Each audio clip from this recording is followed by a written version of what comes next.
Hey everyone, and welcome.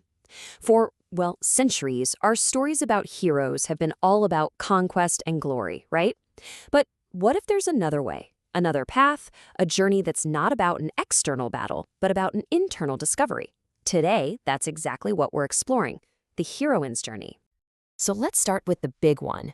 What makes a hero? For generations, the answer has looked pretty much the same. You know the drill. There are dragons to slay, enchanted swords to pull from stones, and a lone figure battling against impossible odds. But is conquest really the only way to define heroism? This dominant story, the one we all know, is famously laid out in Joseph Campbell's The Hero with a Thousand Faces. It's the monomyth. A hero ventures out, defeats some great evil, and comes back with a prize that saves his community. And look, it's an incredible framework for sure, but it's not the only story. It actually overlooks a parallel story, one that might be even older. And that's because there's a missing piece here, a whole other narrative that runs alongside the heroes, one that's just as ancient and, you could argue, even more fundamental to how we really understand ourselves and our place in the world. This quote by Valerie Frankel just nails it. The men might have written, but the women told. This gets right to the heart of that other narrative.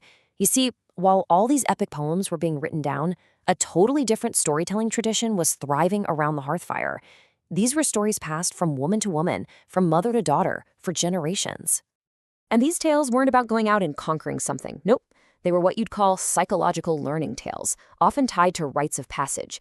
They taught kids not how to grab a magic sword, but how to get by in the world with cleverness, with patience, and with what the source calls smaller magics. You know, that deep power you can find in everyday actions and your own inner strength. And all of this leads us to a fundamentally different kind of quest. It's not about conquering the world out there. It's about integrating the world in here. The goal isn't to win a throne.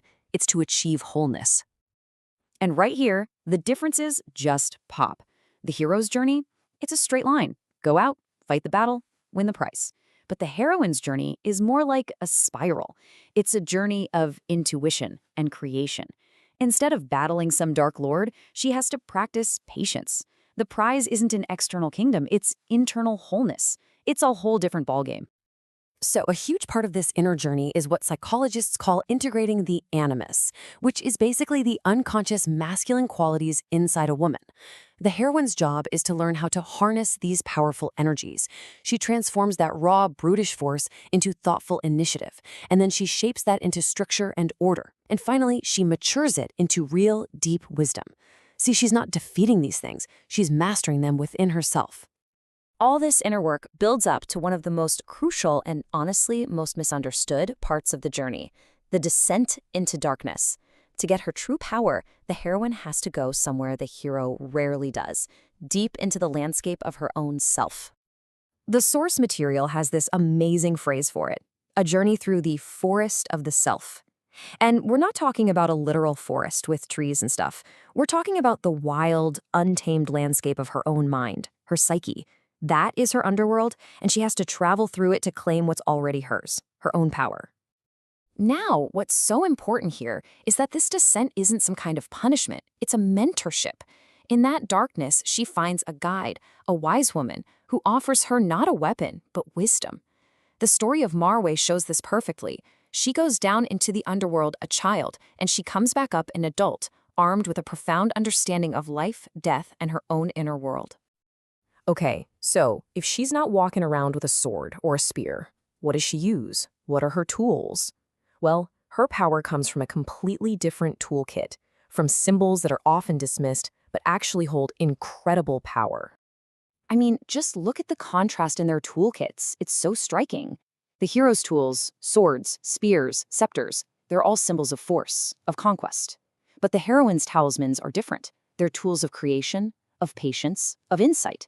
She has a mirror for self-reflection, keys to unlock mysteries, and things like the loom and the spindle, which are powerful metaphors for creation itself. Let's just talk about weaving for a second, because it's so important. In countless myths, weaving is how women, who were often denied a public voice, told their stories and literally shaped their world. Just think about Eliza from the Wild Swans, who silently weaves coats from stinging nettles to break the curse on her brothers. Her power isn't in fighting or shouting. It's in her patient, painful, creative act. It's this profound statement that what you create can be so much more powerful than what you destroy. And this creative power becomes absolutely essential for the psychological climax of her journey. This is where the heroine faces her greatest enemy, which isn't some monster out there, but a part of herself she's been hiding from. The psychologist Carl Jung called this the shadow. And it's basically all the parts of ourselves we don't like. The jealousy, the anger, the ambition, all the stuff we push down and pretend isn't there. And because it's so hard to face it in ourselves, we often see it in someone else. We project it. And in these stories, that projection almost always takes the form of another woman. And that, right there, is where the evil stepmother or the witch queen comes from. She isn't just some random villain they dreamed up. She is the heroine's own ambition, her jealousy, her desire for power, all the unladylike things she was taught to suppress, suddenly given a face and a voice. The witch queen is the heroine's own potential for darkness, staring right back at her. And this might be the most critical difference of all. The hero slays the dragon. But the heroine, she has to embrace her shadow. She has to look at that queen's rage and ambition and power and recognize it inside herself. She has to understand it and then integrate it. The goal isn't to kill the witch. The goal is to become a whole, balanced person who isn't afraid of her own complexity. This incredible act of integration leads to the final goal of the journey, but it's an end that isn't really an ending. It's a transformation into a totally new state of being, one that completely redefines what victory even means. You see, the journey is a cycle, and it's perfectly represented by that triple goddess archetype of the maiden, the mother, and the crone. The heroine starts as the maiden, full of potential. She grows into the mother, a creator and a nurturer. And then finally, she becomes the crone. And that's not some figure of decay. She's the wise woman, the one who holds the mysteries of life and death. It is not an ending, but a regenerative spiral. As one life ends, another begins, and on and on. That just says it all, doesn't it? The journey isn't a straight line with a finish. It's a cycle. The wisdom the crone gains informs the next maiden. So mastery isn't about ruling a kingdom. It's about embodying this eternal, beautiful flow of life, death, and rebirth. So we end up right back where we started, with a question. The hero's journey gives him something tangible, right? He wins a crown or a kingdom. But what about the heroine? After all of that, what is the ultimate prize for a journey into the deepest, darkest, and most powerful parts of your own self? Maybe, just maybe, it's something a sword could never win and a kingdom could never contain.